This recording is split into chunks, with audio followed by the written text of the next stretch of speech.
जवाब देना होगा, देना होगा, देना होगा। बिहार में हुए पेपर लीक घोटाले में नया खुलासा। घोटाले से जुड़े 6 और लोग गिरफ्तार। पैसे लेकर नौकरी दिलाने का होता था गोरख धंधा। 6 लाख लाओ और नौकरी पाओ। एसआईटी की टीम ने बिहार में कर्मचारी चयन आयोग के पेपर लीक कांड से जुड़े 6 और लोगों को गिरफ्तार किया है। इस गोरख धंधे के पीछे काम करता था एक गिरोह, जिसका काम होता था पेपर की तस्वीर खींचकर छात्रों से मुंह मांगी रकम ऐंठना और उन्हें नौकरी दिलाना। अगर इनकी मानी जाए, इनसे पूछताछ के दौरान, तो इनका कहना है कि जितने भी फेज़ हुए एग्ज़ाम्स के, 4 फेज़ में एग्ज़ाम होना था, तो चारों फेज़ की जो आंसर शीट थी मार्केट में ऑलरेडी आ चुकी थी। पुलिस ने इन आरोपियों के पास से कई छात्रों के सर्टिफिकेट्स और पासबुक बरामद किए हैं। ये आरोपी छात्रों के सर्टिफिकेट्स गिरवी रखते थे और फाइनल रिजल्ट आने पर तय रकम की डिलीवरी होने के बाद उनका सर्टिफिकेट वापस कर देते थे।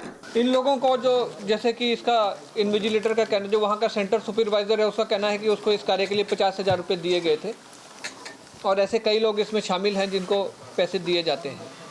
ये पूरा एक रैकेट चल रहा है। इस कड़ी में और लोग कई आगे जुड़ गए हैं, जिसमें हम लोग लगातार अनुसंधान कर रहे हैं। हम लोगों को उम्मीद है कि आने वाले दिनों में कई ऐसे लोग जो इसमें शामिल हैं उनका खुलासा होगा।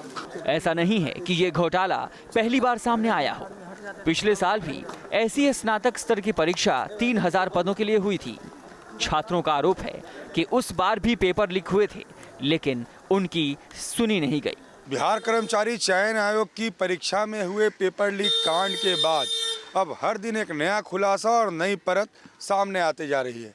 हमारे साथ जो अभ्यर्थी खड़े हैं, दरअसल इन लोगों ने पिछली बार ग्रेजुएशन लेवल की परीक्षा दी थी बिहार कर्मचारी चयन आयोग की। उनका कहना है कि पिछले साल भी इनका पेपर बिल्कुल इसी तरीके से व्हाट्सएप पर लीक हुआ था।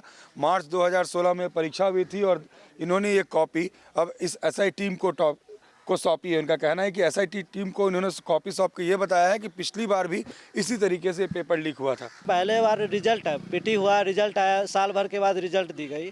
रिजल्ट में रिवाइज रिजल्ट दिया गया, जिसमें 858 लड़के बाहर हो गए और जो पहले असफल विद्यार्थी थे 921 लड़का को सफल कर दिया गया।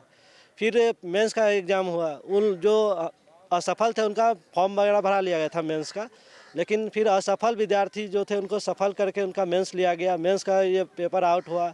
हम लोग आंदोलन किए, लेकिन वो मानने के लिए आयोग तैयार नहीं हुआ कि इस पर क्वेश्चन आउट हुआ। एग्ज़ाम से पहले आ गया था, व्हाट्सएप पे वायरल हो गया था, लेकिन हम इसमें जो सबमिट किए हैं वो आपका एक 355 का फेसबुक पे प्रोवाइड किया गया था, वो है, प्लस व्हाट्सएप पे 211 में वो, मतलब एग्जाम आवर में ही ये सब बाहर में फेसबुक पर अपडेट होने लगा था। हाँ, एग्ज़ाम आवर में सब अपडेट होने लगा था और पहले से भी बहुत सारा सुबह मॉर्निंग से ही वायरल हो रहा था। लेकिन हम लोगों के पास जो एविडेंस अभी दे रहे हैं वो 2:11 का जो है व्हाट्सएप का एविडेंस है और 3:55 का फेसबुक का एविडेंस प्रोवाइड किया जा रहा है। तो ये तमाम वो छात्र हैं जिन्होंने पिछली बार एग्जामिनेशन दिया था, दरोगा से लेकर अलग अलग पदों के लिए एग्जामिनेशन ग्रेजुएशन लेवल पर हुआ था। इनका ये कहना है कि इनके पास ये प्रूफ है कि पिछले बार भी इसी तरीके से व्हाट्सएप और फेसबुक पर क्वेश्चन और आंसर वायरल हो चुके थे, उसके बाद परीक्षा रद्द नहीं हुई थी। इस बार भी यही घटना घटी है, इस बार परीक्षा को रद्द किया गया है।